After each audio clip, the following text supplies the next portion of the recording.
He killed 100 children. Real story of Javed Iqbal, and confessed with a smile. Why? This is the true story of Pakistan's most horrifying killer.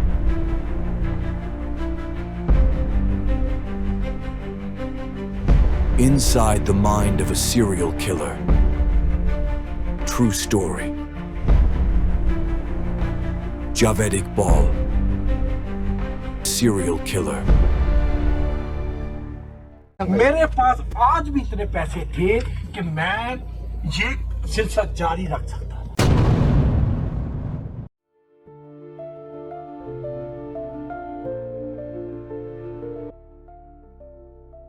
100 corpses, 100 innocent lives, one city, one monster, and one story that stands as a haunting question against the very existence of humanity.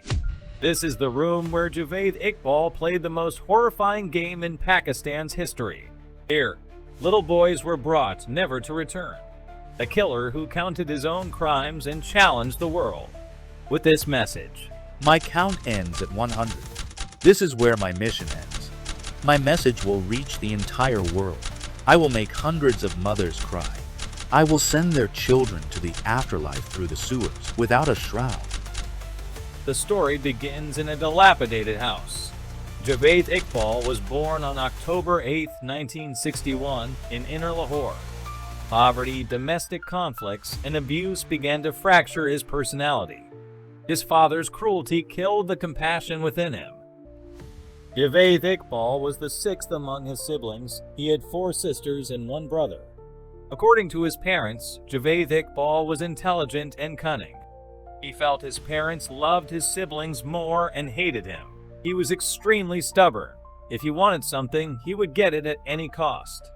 If he didn't get it, he would harm himself. Javed Iqbal was married twice, but due to his behavior, both marriages ended within a year. In his youth, he began forming relationships with underage boys. Psychologists say the violence he endured as a child transformed into sexual brutality. Javed Iqbal graduated from Islamia College. His father set up a steel business for him, and this is where he began bringing young boys to work, abusing them in the process. Javed Iqbal would hunt for victims at railway stations and bus terminals, preying on helpless, impoverished children too afraid to speak out. This was how he lured the boys. Initially, he wouldn't kill them. He opened a video game shop to attract children. He would deliberately drop a 100 rupee note on the floor, accuse a child of stealing it, and then search their body under the pretense of retrieving it. When some children complained to their parents, he was arrested and flogged in the police station with 100 lashes for sexual abuse. After being released, Javed Iqbal left Inner Lahore and moved alone to the main city. There, he rented a room. He had found his new hunting ground, Data Darbar, where hungry and homeless children gathered. On September 17, 1998, Javed Iqbal met an 18-year-old masseur at Data Darbar. He took him home and sexually assaulted him at gunpoint throughout the night. Afterward, Javed Iqbal calmly went to sleep. The enraged boy picked up a nearby rifle and beat Javed Iqbal's head with it until he bled profusely. His screams echoed through the neighborhood. The boy fled. Neighbors rushed Javed Iqbal to the hospital. His injuries were so severe, survival seemed unlikely, but he lived. Because he still had a mission, to kill 100 innocent lives. Javed Iqbal slipped into a coma. He regained consciousness after 22 days. During this time, his mother wept endlessly, eventually dying of heartbreak. It was then that Javed Iqbal vowed. He had been beaten brutally. His head cracked open. Now he would take revenge. His mother cried. Now he would make 100 mothers cry. He would kill 100 children. 100 lashes would be avenged by 100 murders. In May 1999, he began his monstrous mission. He rented a house on Ravi Road and started collecting acid drums, filling them gradually. He began kidnapping boys. Over 147 days, 100 children went missing from Lahore. He would photograph them, take them out for a meal, then bring them home, sexually assault them, strangle them with a chain, and finally dissolve their bodies in acid.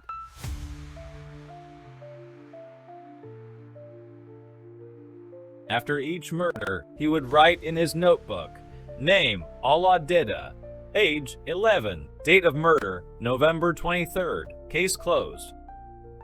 Cries of grieving mothers echoed through Lahore. Children were stopped from attending school. Out of the 100 children dissolved in acid, only 57 were ever identified. The rest were completely destroyed. The child murders became a major challenge for the police. Then one day, a letter arrived at the station. Yes, I killed those 100 children. If you want to catch me, come to the address mentioned. A police team arrived at Javed Iqbal's house. A 38-year-old man answered the door. When questioned about the letter, he grabbed a police gun and pointed it at his own head. If you don't leave, I'll shoot myself. The police found the behavior unusual and left without searching the house. Javed Iqbal then wrote a detailed 32-page confession and sent it to a crime reporter at the Jang newspaper on November 22, 1999. Enclosed were photographs of the murdered boys. Today, I've completed my mission. I have killed 100 boys. This is all my doing. Now I want the world to know my story through your newspaper. If you want to see how I did it, come to my house, 16B, Ravi Road, Lahore. If you have the courage, come and get me. Javed Iqbal. It was the first time he had revealed his identity. The letter shook the entire country. The reporter reached Javed Iqbal's house but found the door locked. After waiting for a long time, he climbed the wall and entered. He saw dozens of children's shoes and slippers, and a foul-smelling sack full of dirty clothes. He entered another room and saw 3 or 4 acid drums. Nervously, he opened the lid of one drum, only to be overwhelmed by the unbearable stench. Gasping for air, he rushed outside, nearly vomiting. On a wall, a note was found. Some bodies were intentionally not fully dissolved in acid, so there would be evidence. I am now going to commit suicide in the river Ravi. The news was published, and a national shockwave followed. Parents of missing children gathered outside Javed Iqbal's house, identifying their kids through clothing, footwear, and photographs. On December 29, 1999, Javed Iqbal walked into the Jang newspaper office and surrendered. The police were informed, and a large force arrived to arrest him. He confessed to everything. The court delivered its verdict. Judge Allah Baksh Ranja sentenced. Javed Iqbal shall be hanged with the same chain he used to kill the children at Minor-e Pakistan.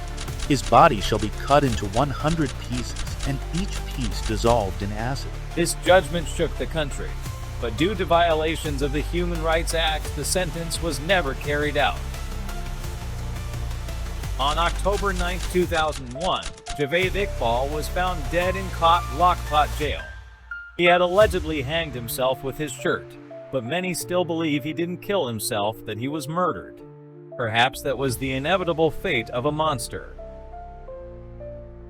Javed Iqbal died, but the questions his story raised still live on. Could we have stopped the societal decay? Could those children have been saved? A killer of 100, or a tragedy of 100, that has left a debt on our collective conscience. Among those 100 children, someone could have been the nation's future. Every parent dreams their child becomes a doctor, an engineer, a pilot, a pride of the country. But we couldn't save those doctors, engineers, pilots, or the future of this nation.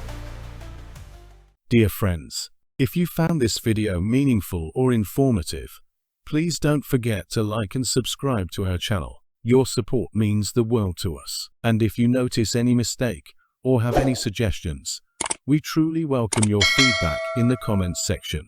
It helps us learn and improve, so we can bring you even better and more truthful stories in the future. Your voice matters. Stay connected, stay aware. Subscribe now to be part of a journey that reveals stories that deserve to be told. Thank you for watching.